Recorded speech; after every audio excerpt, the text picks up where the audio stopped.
Oh man, we got the chat going. Teachers pay, thoughts on pay, pre-recorded classes, live classes, content is needed. Yes, love it. We're going to dive into all of this. Let me jump onto a share here for us as well. Okay, perfect. So let's jump right in. I got Maria's going to jump in here in a second too. We're going to be kind of jumping around. And let me just make sure we're all muted here. I think I hear some non-mutes. There we go. Good. All right, first thing, let's start us out. So how are you doing? You guys look nice. Thumbs up, I see it. Okay, cool. Win stories. We've had 3 people mention that they have managed to go from 0 subscribers on their YouTube channel, for example, and they now have like a few hundred subscribers on their YouTube channel. And people who have had like only a few followers on their Instagram page, and their engagement rate, when we look at like who's actually following them on there, has like quadrupled. So we're going to tie that into things. This is a win story because there is some opportunity here. So one of the big things I want to just say out loud is, yeah, I know a lot of you guys, again, you're firing at 150%. We've got all this shit going on that we're trying to get together, but keep the smile on your face, use your yoga and wellnesspreneur strength. On one of my calls today, the person so eloquently said that when there's chaos, there's opportunity. And I thought, man, is that ever true? So there are some really big opportunities here. I want to highlight a few of them for you guys, and then we're going to get into some more nitty gritty. The first major opportunity is that because of the change in your daily schedule right now, there is a lot of opportunity for you to create content.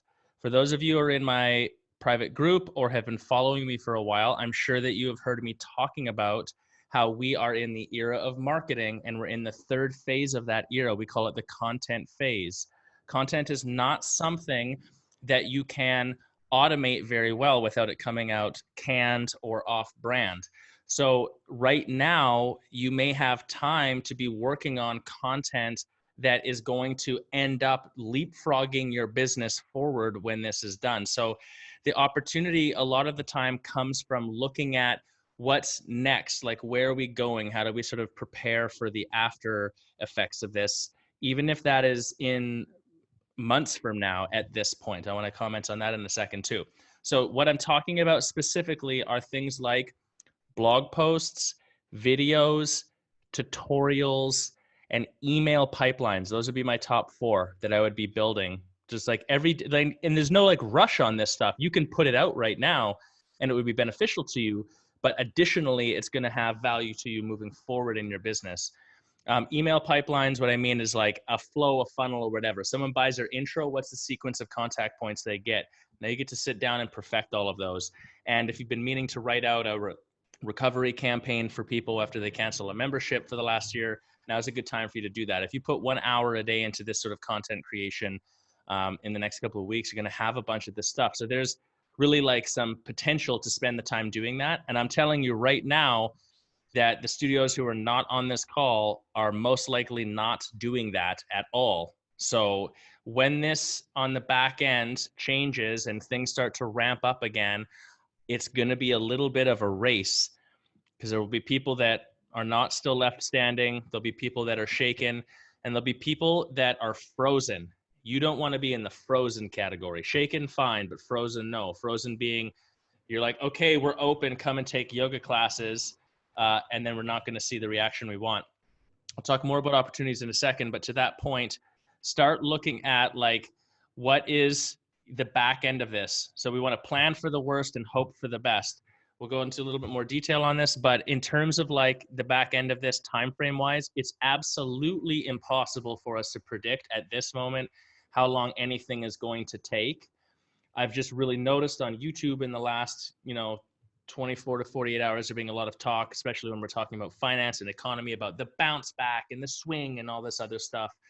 I really feel like that's nice and optimistic thinking. I'm not being a pessimist in this situation, but I think that we have to be real about this. we're looking at a couple more weeks of it, maybe potentially even getting worse for some of us, depending on where you are geographically, then an upswing, then the okay for normalcy. So that could be a couple months down the line or longer. And then there's going to be a lag for action from clients. This is a really important detail for you to think about, is that the time frame isn't just when this is over. The time frame is when this is over and how long it takes everybody who would come and patron your business to get excited about coming back into your business again. So it's just like if you finish the summer holidays and your kids go back to school in September, on September 2nd, most people don't go start working out again if they haven't been. It takes them until October. So just plan on that. That's all I'm saying. Hopefully everything's like super fast, but I would just be planning on this, which brings me to another point. It's a little bit of a tangent here on this, but it's been coming up in my calls. I've been doing calls all day with people and all day yesterday. And one of the things that we keeps coming up in the recurring is when we're thinking of the back end and how we're going to prep for this, people are asking a lot about pricing and our members. And we talked about that yesterday in the webinar as well. If you didn't, you can go back and watch it off the website there or on my YouTube channel. But when we're thinking about pricing and stuff, we talked yesterday about the downsell. I want to talk about the psychology of this for a second. I don't think lowering prices or something like that is the right move. I don't think that that's really intelligent. I think having a downsell strategy so that when someone tries to cancel, you have something in place to offer them instead. I think it should be an aggressive offer so that they stay on with you is ultimately the point. And I would go so far as, this sounds extreme and we're probably not there yet, but I would go so far as to say, in special circumstances, if someone's coming to you and they're like, look, I just straight up can't afford to be paying for any yoga right now, like, I think probably get them to pay something, but like $5, $10, it doesn't matter. It's not about the money. The idea here, and this is not actually different than what we normally promote in business, it's just a little more extreme right now. If I cancel my membership with you, when we're on the back end of this and I'm ready to start practicing yoga again, I have to choose to opt back into you and not go somewhere else and not do a different fitness and give you my credit card again. Those are larger decisions, especially if I'm hurting a little bit, as opposed to if I'm on hold or if I've been getting it at a hyper discount or something and you have a little bit of control and say like, okay, now we're back to normal, let's ramp back up. And I'm already opted in and I've still been doing something with you, literally anything at all. I've been on your cocktail hour on Friday nights. I've been doing an online class, whatever. You don't have to resell me on anything. I'm still in your influential circle. That is what you want to do to mitigate this over the longer term on the big level. So really important to think about. Okay, so then the other thing for opportunity other than content creation, and we're going to go into this in more detail too, is that this is going to fundamentally change the entire industry on quite a few levels. One of which is that all of a sudden, a whole bunch of people are going to have practiced having online stuff. So I would suggest that if you're not online yet, you need to get online, my friends, because here's the real truth that no one wants to hear me say, or anyone say for that matter. Most of us should have been building this online content for the last 5 years, and we were just too lazy to do it, or thought we were too busy, or whatever else. We were distracted with other things. So I'm not saying anything negative. I'm saying now's a good opportunity. Let's get on it. So let's get on it. Make sure you're building that content and having more of a resource library, because the people who do this well and get enough of it built up right now on the back end are going to be the studios that have a value proposition that is disproportionately high versus a studio. There's some studios out there I know that are just like, well, we're just going to close the doors and wait it out. You are going to be light years friggin' ahead of them on the back end of this. Not that you're going to like sell an online video platform thing or anything like that, but the value of a membership at your studio is going to be like double, triple everybody else. So there is this content creation on that level. It's going to be really big as well.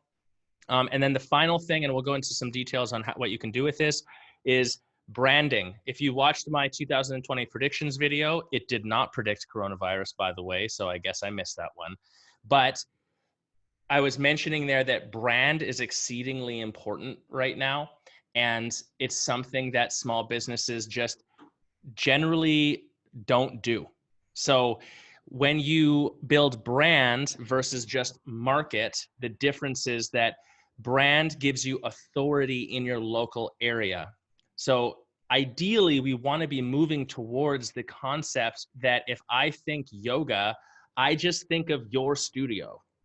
That's it. If I'm near Novo Yoga, I just go like, someone says, "Hey, where should I do yoga?" Oh, you go to Novo Yoga. Like, it's not even like this place is good and that place is good. It's here's everybody and you are over here in this prolific zone, right? Building brand happens through a few different methods. One is value that you offer and social credibility. But two, and this is the one that I want you to pay attention to right now, is repetition. Adults learn through repetition. We love novelty because as a kid, you learn through novelty. Your frontal lobe loves that stimulus of new things. We love it. We're excited for it. But the truth is, we actually learn as adults through repetition. So the more repetitious you are in front of people, the better. Okay, let's back up here and jump into some things. One thing I want to put on your radar, and Maria, if you could unmute yourself. I don't see you anymore, but. Yeah, I'm here. Yeah, awesome. So the physical space of your studio, this has come up recently. Look, one of the things is this depends a lot on what's your cash flow right now. Do you have a rainy day fund? What's your burn rate? Your burn rate being like how many months of zero payment can you handle before you're going to crash? Okay, so if you're in a position, the only other thing to consider is, and some of you that aren't on complete quarantine, like California, if you're outside of California, for example, or I know you guys in New Zealand right now, like it's coming, but it's still pretty soft, but there's no classes going on. Dude, that wall you needed to paint or that hole you needed to fix or that thing you needed to clean, now's a good time to do that, because when this turns the other way, imagine if someone comes back in and the studio isn't like the same as it was before, like, and reminds us of like, oh, the studio was like this and then the coronavirus came and then now it's like kind of the same. And I'm like, I guess I'm like a little lethargic getting back into it. I come back in and it's like, boom, new feature wall. This is clean, place is spotless, smells amazing, fresh paint. That's a huge effect for people. So I'm not saying like break the bank spending money on your physical space. I'm putting it on your radar that like maybe there's some opportunity there too. If you're like me, I built our entire studio by hands and helped build a couple other ones and had the tools for it. So it wasn't really expensive for me if you had a moment in time like this to like upgrade something. So just consider that that's there. Second thing about your physical space, we've been talking a lot about approaching your landlord to try to get some level of relief. Just any of your larger fixed costs, can you get some relief on it? Even if you don't 100% need it right now, you need to start now because you don't want to need it and then be scrambling for it and be desperate. That's not a good position of negotiation. So approaching your landlord would be one of the things I would be doing like basically immediately. And I wanted Maria, she's one of the coaches in the YC as well, and also currently owns a studio, just to pipe in because she's been going through this the last couple of days, her and her husband. So this was the big stressor. I mean, this whole situation is stressful, but something about the landlord stuff just stressed me the hell out. So I actually just asked my husband if he would take care of it because he's very comfortable in this situation and he's really familiar with landlords and commercial real estate and all of that stuff. So he reached out today and the conversation went really well. Nothing was solidified or set in stone, but I want to give you a couple of things to think about. Get on your landlord's radar now because they're hearing from all of their tenants. And what we told the landlord, or what my husband told the landlord is that, listen, I'm contacting you on behalf of Maria because she's working really hard to keep her business going so that when this is behind us, she will actually have a business to come back to in your space that she leases. And the big point is that you want to make your landlord understand that you're looking for a win-win situation. This isn't about this exact moment in time. This is a long-term relationship that you have with your landlord. So especially if you're in a state that's on lockdown and you can't leave your home per order of the government, you can't operate your business. And you would be if you could, and you will be when this is over. And that's what you want to communicate with your landlord. The other thing to just keep in your mind in terms of strategy is that your landlord is likely going to be much more willing to help and negotiate and work with you.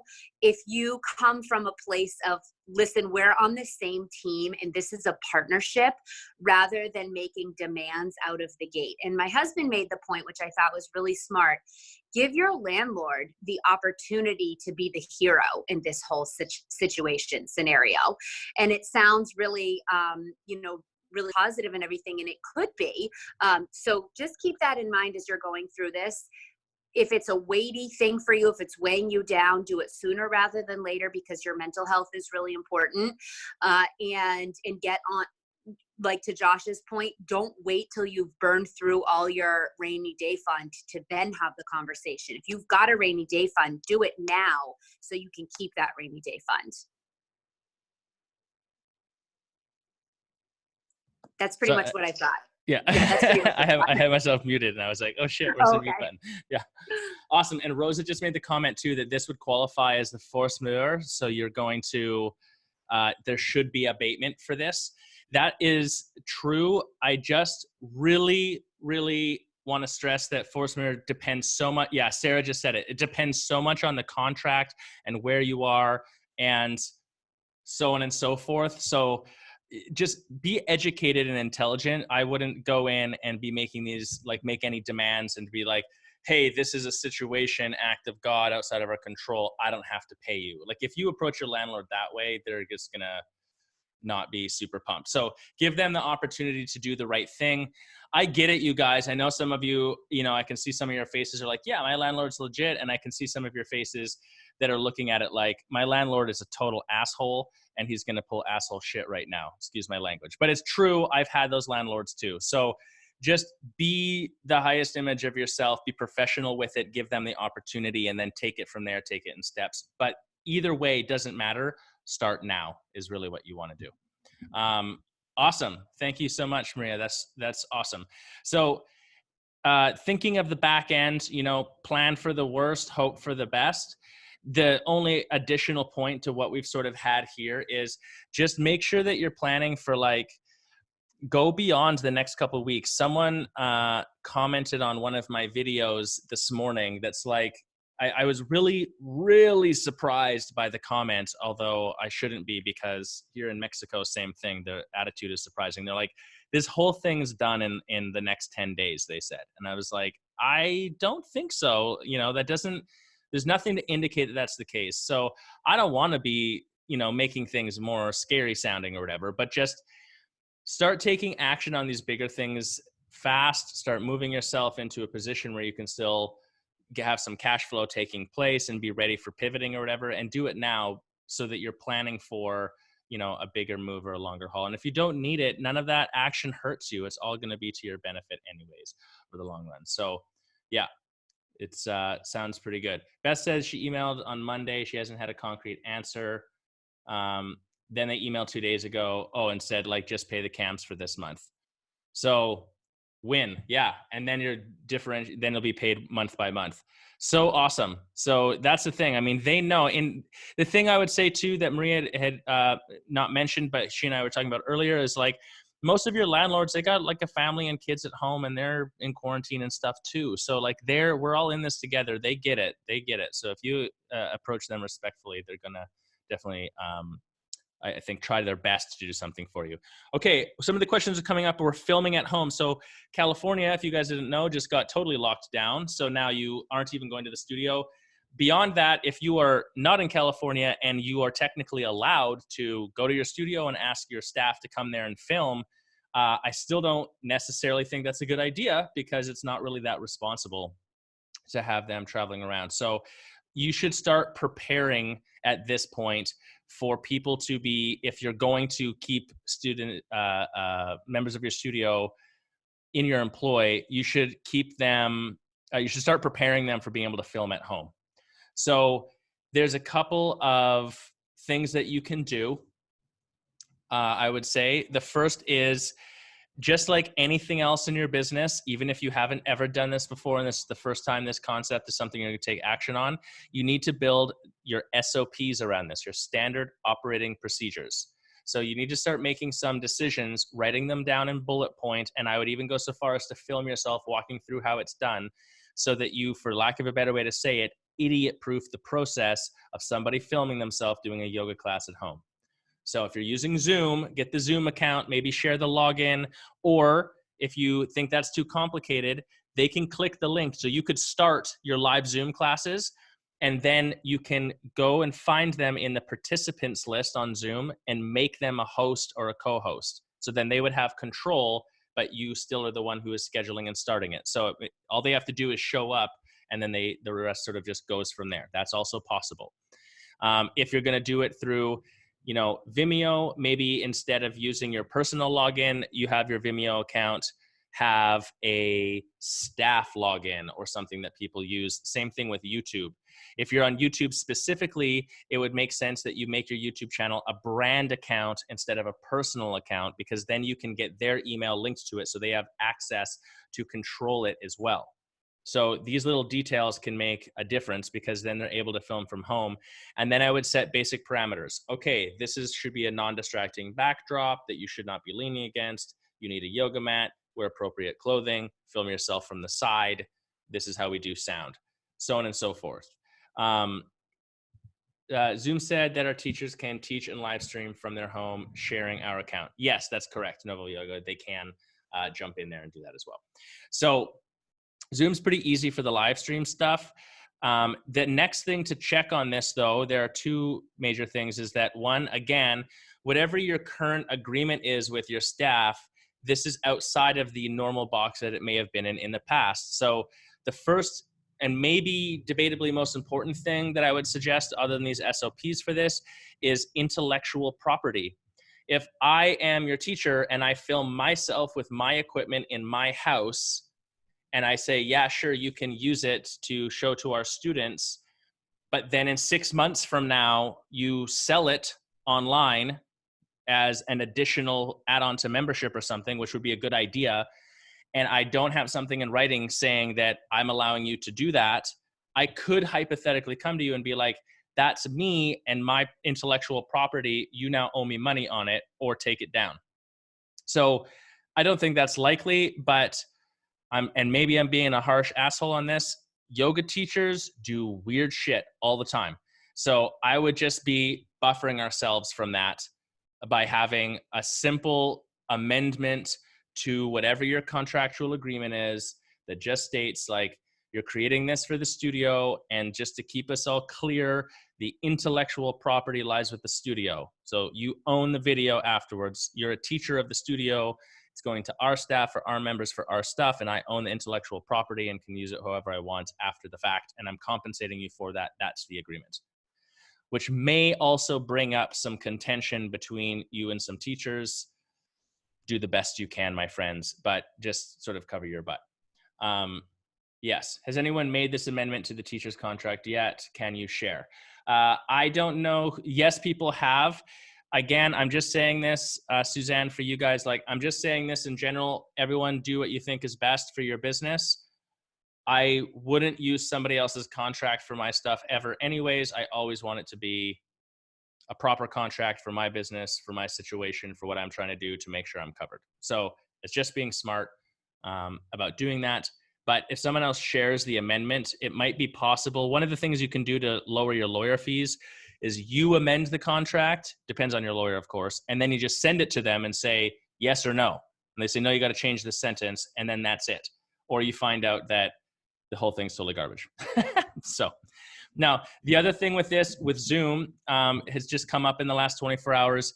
People are asking about contracts for the people who are being filmed on Zoom. So like right now, we can see some of each other's faces. I haven't done this because this is a free thing. It's a little bit different, but when it's paying and then it's going to get nested on a website or something like that, it's maybe a little bit different. So it would make sense that you just say at the start, this is specific like for Zoom where you see other people, that you just say at the start, hey, you guys are opting into this and other people are going to see you. And you could have a media release element in your waiver / you could just post the media release into the comment section of the Zoom at the start of everything, just to sort of make it clear. Maria made the point too, which I think is so powerful. Also just tell them like, hey, before we click record, you can turn your camera off so that people don't see you if you want to. You're doing this completely on your own accord and prerogative. So yes. Now the question that's come in is, can you make it so that no one can see any faces? Not exactly. The best you can do is this. Can you see faces now, my friends? Someone unmute themselves, Maria. Sorry, what was that? Can you see people's faces right now on your screen? The ones that have their cameras on. The ones that have their cameras on. Okay, good. So I was just testing something really quick. You can shrink down the little faces thing while I'm sharing my screen so that I don't see them, but the recording's still picking up whatever everyone else has. So the answer is no. There's no way that we have found just yet. I keep going through Zoom's help suite or whatever. I do have a direct contact with them, and they still haven't gotten back to me though. I don't know of a way to completely make faces not appear, except that you tell everybody, or you go into the participants and turn everyone's camera off. Now, the one thing that I would say about this is make a really conscious decision. We can be like fearful, or we can be intelligent and sort of coming from a different place. So one of the things that you can do is, or one of the things I think you should consider is that as a brick and mortar business, one of your valuable pieces of the puzzle here is the human interaction. It's that when I go to your yoga studio or fitness studio or Pilates studio, I get to see you. I get to shake your hand. I get to hear you. I get to interact with the other members that are there. I think that stuff is really powerful and something that previously has been a major differentiating factor. Now that has been forcibly taken away, I would still say that the reason someone's going to pay you more to stay on your membership and whatever else is not because they're offering a yoga class. And we said this the last couple of meetings too. It's because they're going to be able to keep interacting that way a little bit. So them being able to see each other and you logging onto Zoom 10 minutes before a class starts so people can chit chat and stuff, that might not even be a bad idea. That might be a good idea. You might even consider like getting a teacher on some of your classes to log in 10 minutes early, not the teacher teaching the class, just one of your staff members, and get them to purposefully interact with people that they see logging in early, just to create conversation, right? Just to have that sort of interaction. So a couple of considerations there. Now, the other thing is with Zoom, people were getting confused, like, where does this actually go on your computer? How do I find it afterwards? So I wanted to just jump on the technical side. One of the things that we are experiencing, and I think this is because Zoom is so full right now, it's got so much stuff going on. I think that one of the things people are experiencing is that Zoom is taking forever to be able to actually render afterwards so that you get a copy so that you can upload it somewhere. So if on your Zoom account, you've got to log in zoom.us, let me just get mine logged in here so you guys can see exactly what I'm talking about. And I'll share my screen. Here we go. Okay, so once you're actually logged into your Zoom account, on the left side, there's recordings. You click on recordings. This is where it'll show you your cloud recordings that's recorded to the web, and local recordings. These are all the different recordings. Here's my today's recordings. And if you click on them, it'll show you where they are.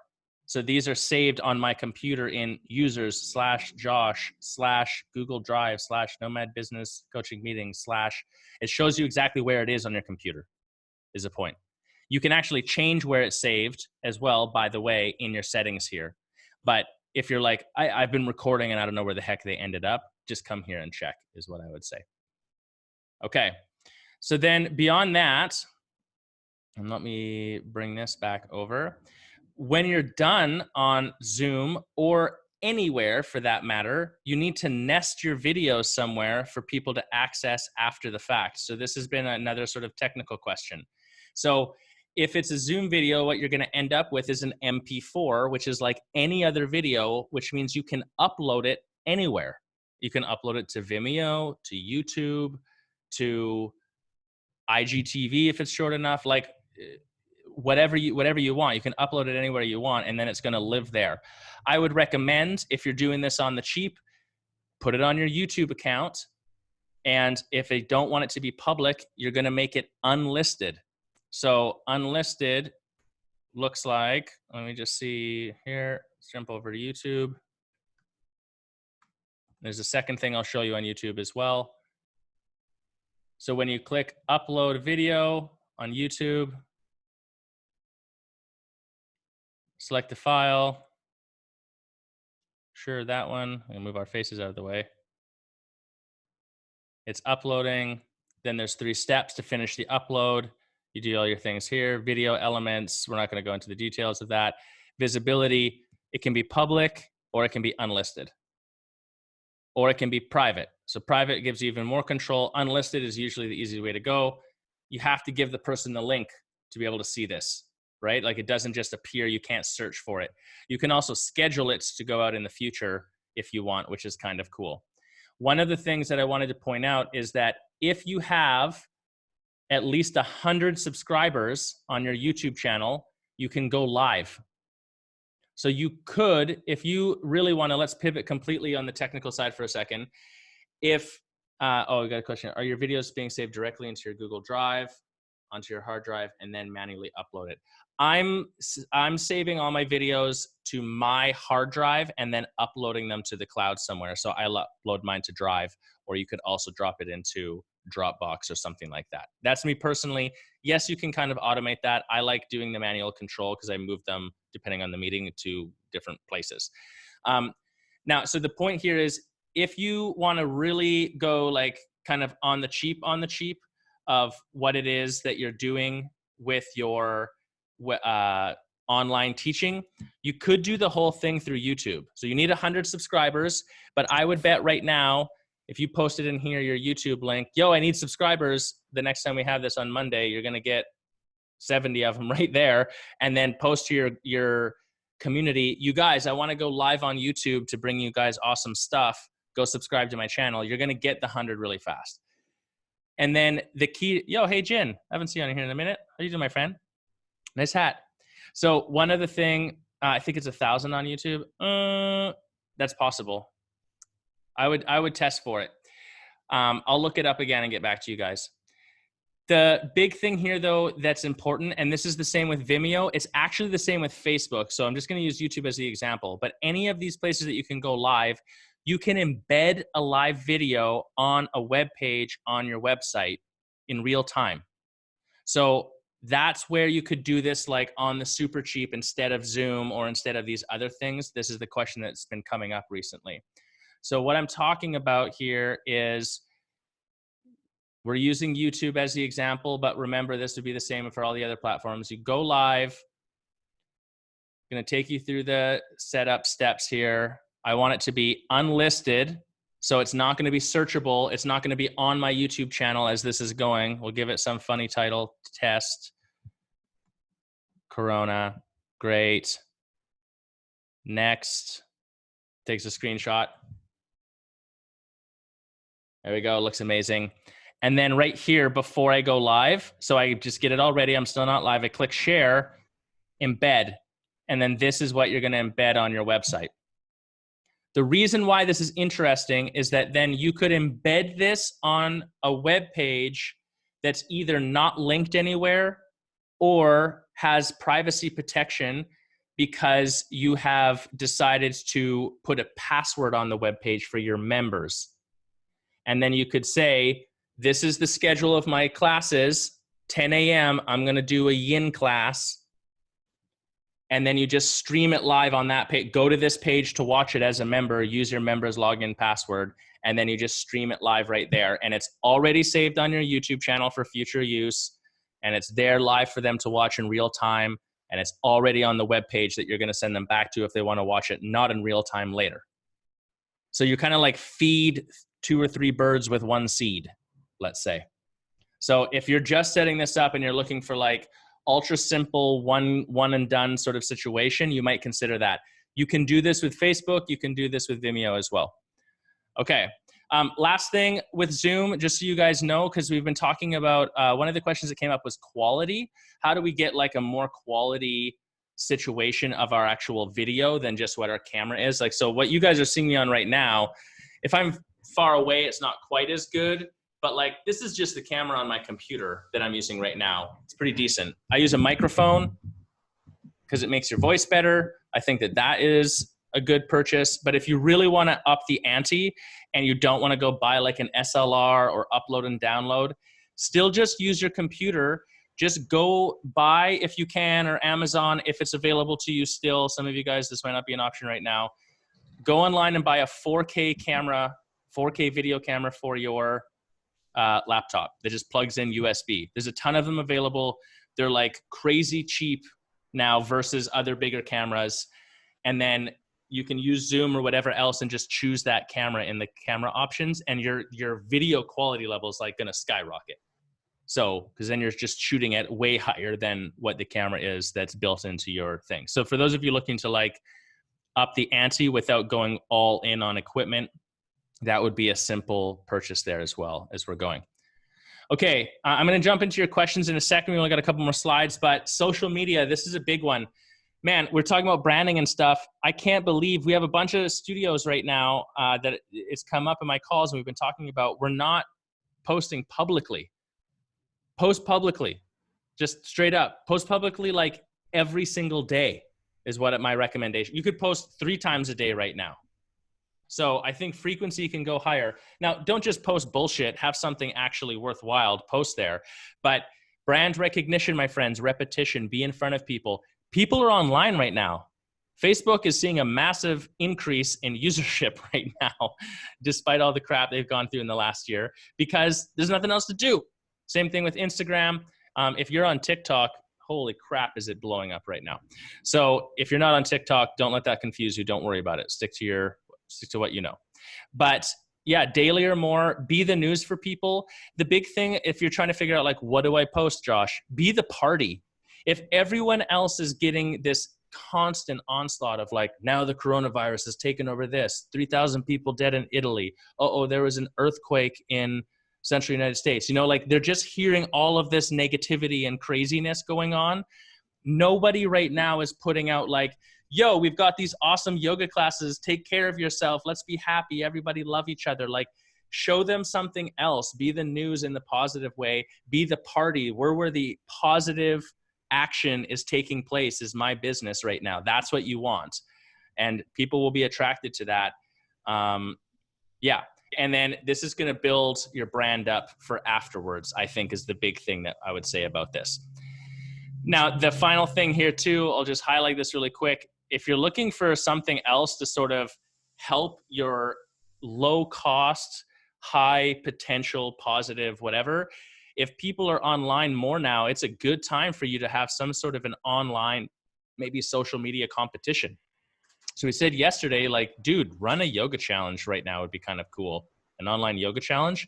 You could partner that up or just do something else with like, you know, post a photo to on Instagram and tag us with a photo of you doing yoga in your living room or doing fitness in your living room, or have a best recipe wins on my Facebook page challenge.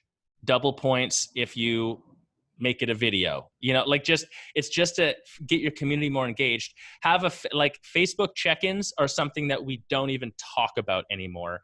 They still exist. And every time you check in somewhere, it still tells all your friends that you just checked in somewhere. The point is, the algorithm is still built to not promote businesses. It's built to promote people. So if your members are saying things about you, it will get more organic reach than anything you ever put out ever, period. No question whatsoever. So if you can get them doing that, it's a lot of advertising for you.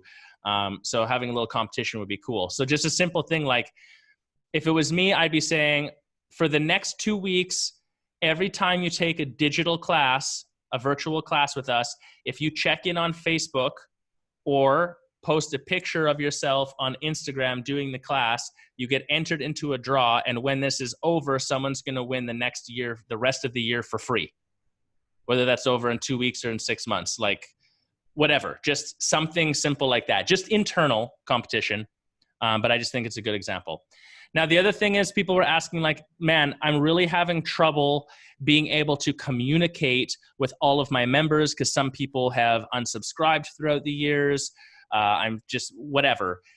Private Facebook group or a secret Facebook group might be where it's at for you. There are some huge advantages to this. One is you could make the Facebook group be only for current members of your studio, just like my Yogapreneur Collective Facebook group, which is crazy active right now. We get like 5 posts a second and lots of interaction and questions being answered there, is only for the members of the Yogapreneur Collective. So it's that additional value that they get specifically that you could add. The other thing is you get to see who's interacting. So if you have 100 members, just use easy numbers, and you get them onto your private Facebook group, you can go into the analytics of your Facebook group and see who has not interacted at all, who has not watched a video, who's not put a post, who's not commented, who's not done anything at all. And that might be one of the indicators of somebody who is no longer engaging with you and is therefore an at-risk client right now. Pick up the phone that person, send them a love letter, a nice note, a text message, tag them in something funny, do something. So that would be one of the advantages. The other thing is that it allows your members to have safe conversation with each other through you as the centralizing agent. That is extremely powerful for people, for them to just be able to share and do things. And it's really easy for you to do things that get directly to them quickly, and they would get notified as long as they have their notifications turned on, like when you go live in the group or something like that. So it can really curate an experience that's pretty awesome. If you're going to do that, couple of tips. Make an explainer video that you pin to the top of the group or make as an announcement that says, yo, this is how this group works. If you already have a group and you don't have that video, you could just add that to it. And then the final thing is that Facebook allows you to put things into units in a group. It's meant for making people be able to do like home study stuff. The point is you could post in your private members group the videos that you're making. And then, for example, so you have videos like tutorials on yoga postures, recipes, yin classes, flow classes, hot yoga classes. And then you could put them into different units so that they don't have to scroll through and search the group. They can just go directly to that unit and see that sort of content. So it's a good way on the cheap, without you even building anything on your website, to centralize everything and organize everything. Final thing, and this is whether it's Facebook or not, and then I'm going to jump over to our questions here. Actually, I think we got one more slide. The final thing is that I would highly recommend, and if you guys are in the YC, you have received these, send an update email. We talked a little bit about the idea of like the newsletter. The update email is sort of the same thing. I think you should be sending an update email once a week. So, but you should be sending things of interest in the update email would be my suggestion. So for example, let's use this Facebook group concept is what we're talking about. You could say, yo, here's the link to the unit with all of our yin classes from this last week. And here's the top post made by a member as per engagement. Here's the top post made by one of the staff. Here is our most popular yoga class video in the group this week. If you just sent that out every Friday or something like that, there's that FOMO element. There's that element of people being like, oh shit, I wasn't on Tuesday, I didn't see that. Or I swear, if you put out right now, this was the most popular 30-minute HIIT class this last week, that link is getting clicked all day by people who open that email, because they're like, what was the most popular one? Why was it so good? I need to do 30-minute HIIT. And then they're going to jump over there and check it out. So that would be the way that I would approach it. So think of it like newsletter, but it's kind of more like update sort of thing. You got to update for people. This is what's been going on, which helps to also keep them on the know of where the studio's at, so that when you sort of are able to ramp things back up, it's just boom, right now, ready to go. They're on the line, keeps them engaged. Engagement is everything. Okay, that's it for my slides for right now. Let's start at the top. We're going to jump through. some things. Tahoe Yoga and Wellness was asking about teachers' pay, thoughts on pay for pre-recorded classes, or pay once for live classes and use the content as needed. Yeah, we touched on this in yesterday's webinar a little bit, Tahoe Yoga. What I would recommend you do is look at what you pay your teachers and how many hours of time they would normally get paid for that pay. So I'm going off the assumption of flat rate pay. If you're paying on a per head, like a bonus structure, you just average it out, okay? So in the case that you paid teachers $40 to teach an hour yoga class, but they're supposed to be there 15 minutes before and 15 minutes after, they work for 90 minutes and get $40, and you divide it through and they make whatever, $30 an hour. Then I would just say, so I pay $30 an hour for people to do work for me, but based on this time, if you were on UI, you only get 60% of your pay. So that would be the one other element here. I can pay 60% of that. So I'm going to pay you guys $25 an hour, whether it's a live class or if it's a recorded class. I get the intellectual property to use it in every way, shape, and form that I want afterwards. End of story. And you don't have to go to the studio. You don't have to set anything up in the room. You'd just have to push record and go once you've got your initial setup going. So there is no 30 minutes before and after stuff that's really equated in there as much. So that helps to lower it. It seems fair. They're still getting paid. You're like, dude, I mean, sometimes right now, I know things are a little bit different, but sometimes if we step outside and we just think about what we would say to someone, if someone came to you and said to you right now, I want you to push record on your phone and do something that you love doing for 1 hour, and I'll give you $30 and you can do it as many times as you want. That sounds like kind of a good deal. So you might have to sell it to them a little bit, but they just think it's not so bad. So, okay. Beyond that, let's see. Oh,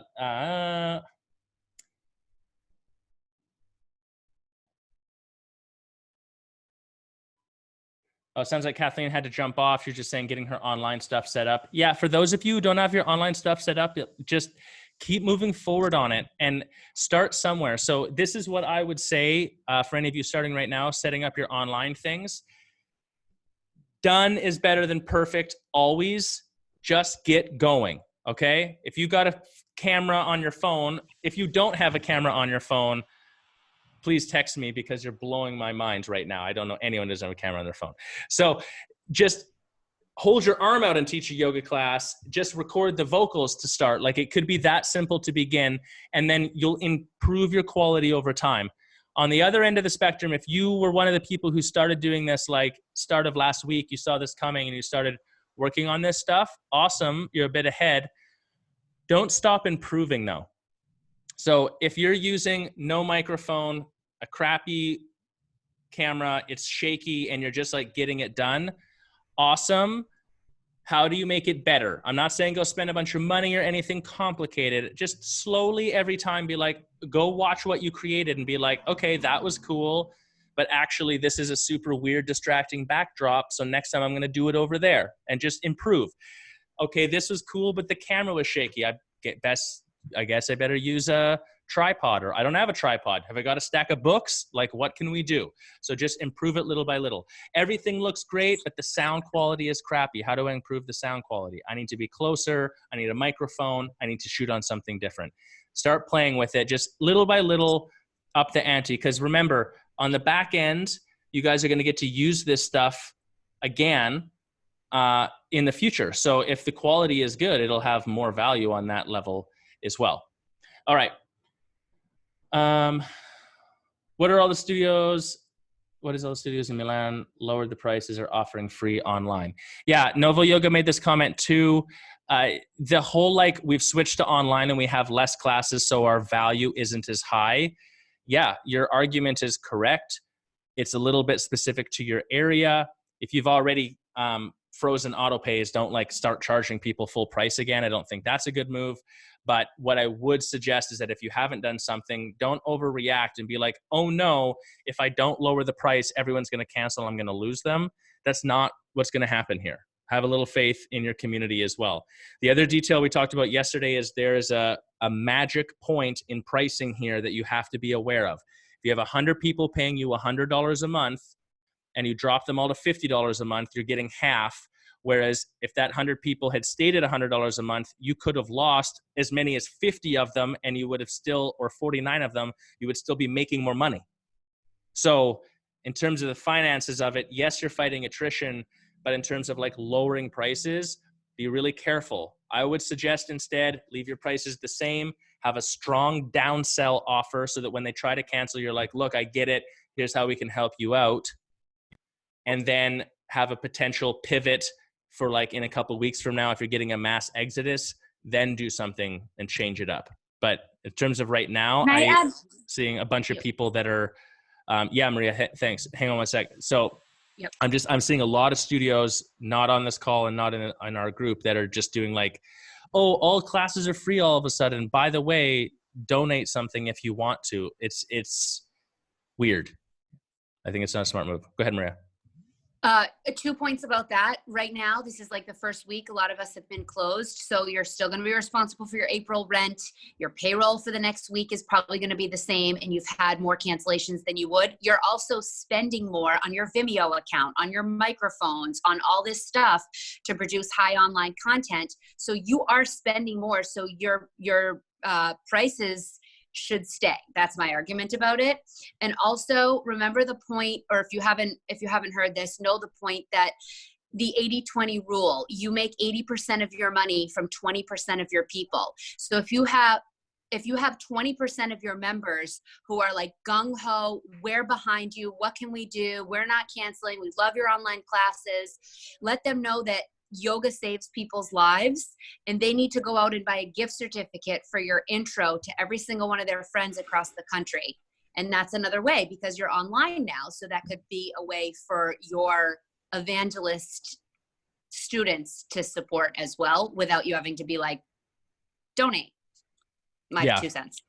For sure. I agree. I think that the whole donate thing in the yoga world has been really played out. If you're already doing it, just be careful of it having a negative impact on your brand. You know, the horror stories that we've experienced in the last years with like weird donating things with studios has been really odd. So I would be always looking like, I want to give you some value and I'm going to charge you for it instead. And there's a fair exchange of some sort. That's the way I would approach it, generally speaking. The other thought that just came to my head, that was a really good idea, Maria, is buddy passes. So we often do buddy passes, a lot of the members of the YC. I haven't tested how you would do this, but it could be as simple as an email. You could have some sort of a virtual buddy pass system that you get people to invite their friends and family to join them for a yoga class on Zoom tomorrow at whatever, and their first class is free or something as a lead magnet for you. And then as long as you have some system of follow-up, you get that person's email, you could be like, hey, why don't you grab a virtual membership during this time? So it's possible this starts to flip that way as well. But to Maria's point, yeah, 20% of people create 80% of your finance. In most small businesses, definitely in a yoga studio. Lean into those people and keep them happy and engaged, and you're going to be okay coming through this. All right, just checking out what else we've got here.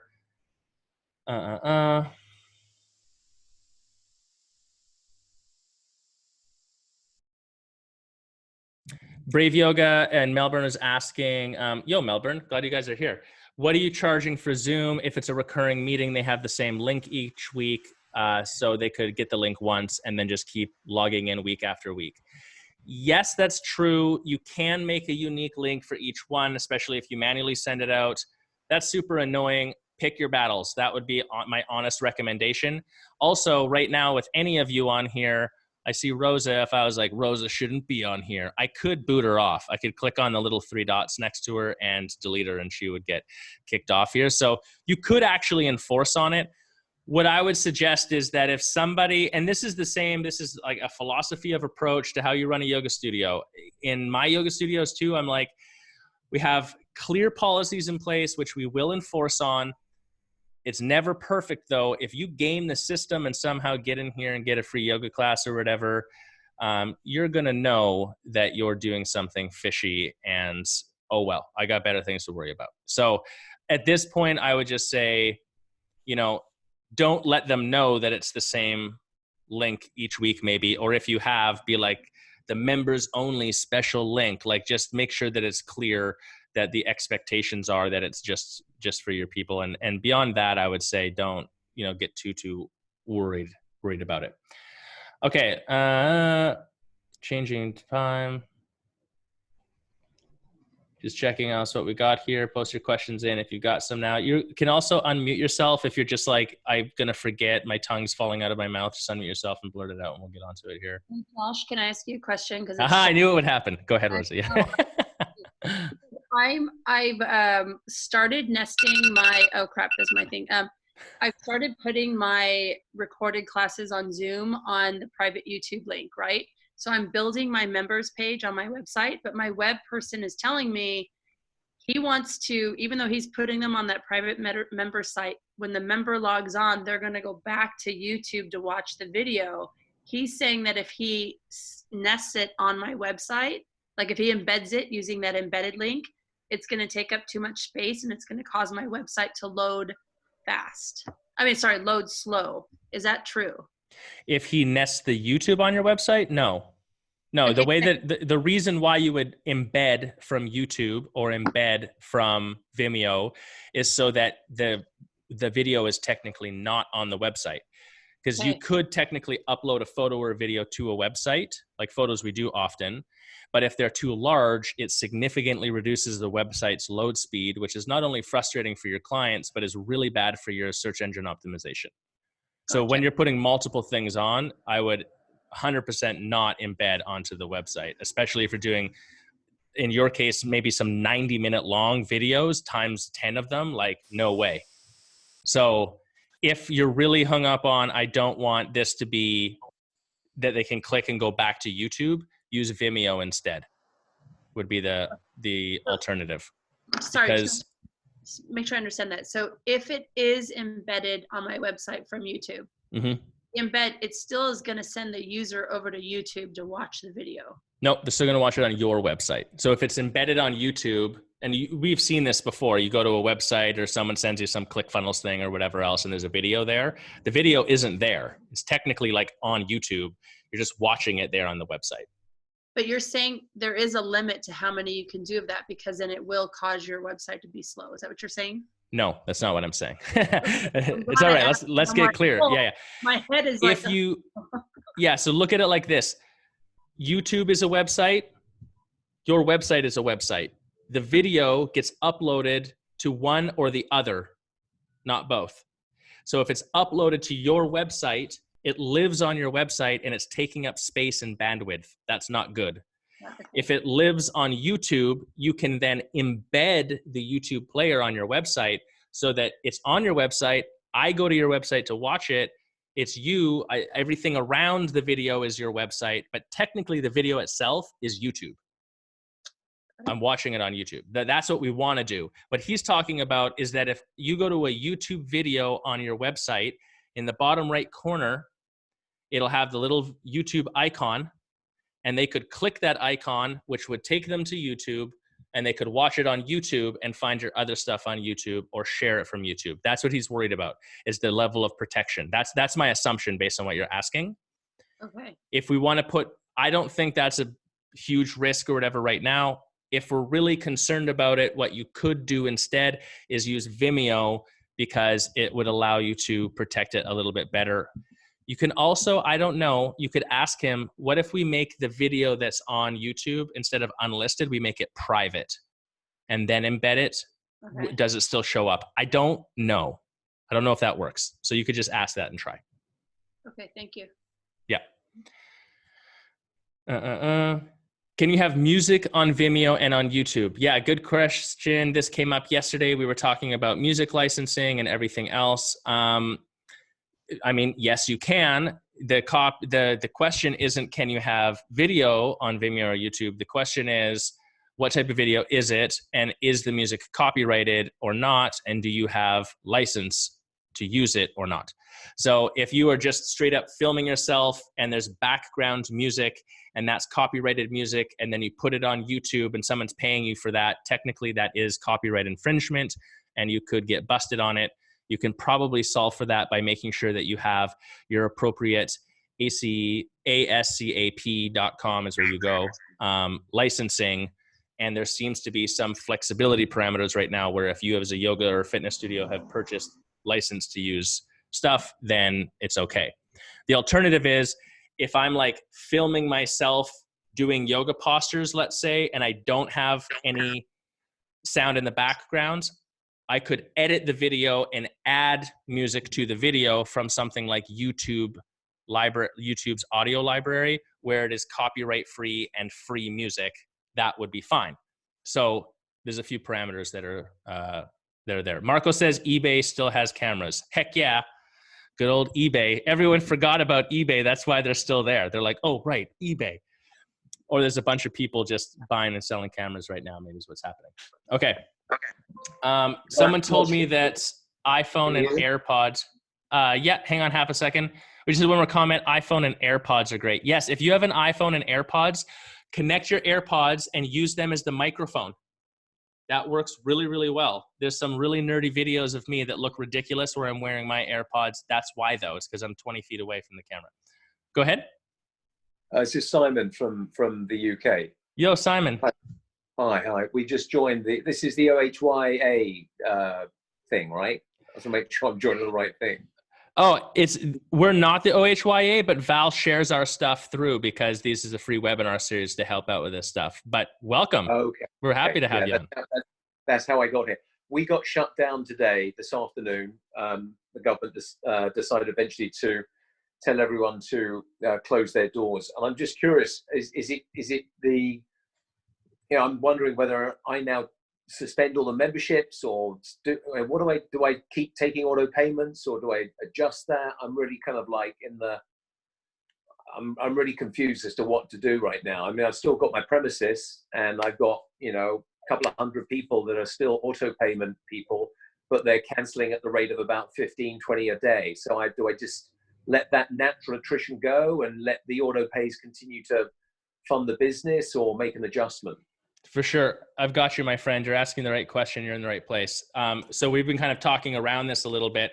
First, Simon, write down my name, Josh Biro, Joshbiro. Find me on YouTube. There's a playlist because there's 2 other webinars like the one we're on right now from yesterday and the day before. We're going to do another one on Monday. They're all free. And it sort of breaks down some more of this detail for you. I would recommend to send out a nice love letter to your entire list. That would be step 1. Hey, list, you guys are the greatest people who have ever existed. Holy cow, life is insane. Thank you so much for continuing to support us. We're going to continue to support you in this community because we're still on the same mission we've always been on, which is to help people live happier, healthier lives, or whatever your mission stuff along that is, right? Nothing too fluffy, pretty straightforward. And then you would say, here's what we're going to do. Now, obviously, you need to then do something. I would highly recommend that you pivot and start doing online stuff as fast as possible. So that could be, like we've talked about here, as simple as join this free members-only Facebook group, and we're going to do a live yoga class in there once a day. Doesn't even have to be a full schedule, nothing like that.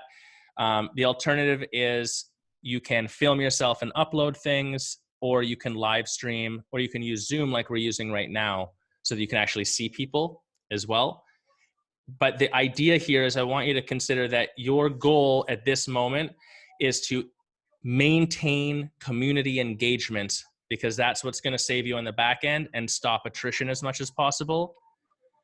And beyond community engagement, we want to maintain a value proposition, because people want to cancel when they're paying for something that's not giving them value anymore. Then they're like, well, I'm not getting value. Of course I'm going to cancel. And if they go on YouTube or something else right now, there's 1,000 videos that are like, quick, cancel every subscription to everything. Like one dude today was like, cancel your Netflix. I'm like, yeah, right, bro. No one's canceling Netflix ever. But anyways, so we need to continue to have a value proposition where they see their participation with us as still valuable. It's not the same value proposition as you've currently had when they come to your physical studio, but they want to support you. I'd have some faith in that. So that's the really quick crash course on like next steps I would suggest. Right. Yeah. Thank you. You bet. Keep us posted on how you're doing and reach out for any help or whatever as we're going here, because This is what's going to separate the pros from the amateurs for sure. Yeah, you bet. So All right, Josh, guys. Yep, can you shoot. hear me? I My can. name Hi. is CJ and I'm also in Brighton. And I'd just like to say, Simon, you know where I am. Yes, Reach CJ. out. Reach out. We've got to stick together in times like this. Right? Right? You got it, my friend. Yeah, I would say you're right. This is something that's affecting everyone. So as much support as we can get. Okay, I'm going to answer one more question. There's a whole bunch down here. I'm going to scroll on to the bottom because we're over our time for today. Don't forget, you guys, that can the embedded YouTube videos, don't forget we got another one on Monday coming up as well. Don't forget, the question is, can embedded YouTube videos be password protected to be watched by members only while other videos on our branded YouTube sites are free? No, I don't think you can password protect. I haven't used the private YouTube videos that much. I'm not sure. I think you have to add their email in. So you would have to literally like add every member's email in to each video for them to be able to see it. That's why it doesn't work very well. On the other hand, Vimeo can. So if you want a really simple way for you to password protect videos, suck it up and pay for the pro level account because you'll need it for upload levels on Vimeo. And then in the drop down, you'll say anyone can see this video with the password. Then you could technically just make the password basically the same for every video and then give that password to your members. That would be one of the solutions that's relatively on the cheap. Alternatively, if you make your YouTube videos unlisted, you could embed them on your website like Rosa was talking about, and then have that specific page on your website be password protected. So they just have to log in as a member to that one page where you have all your videos nested for them to see, and the videos are otherwise not searchable anywhere. So that would be another simple way for you to do it as well. Okay.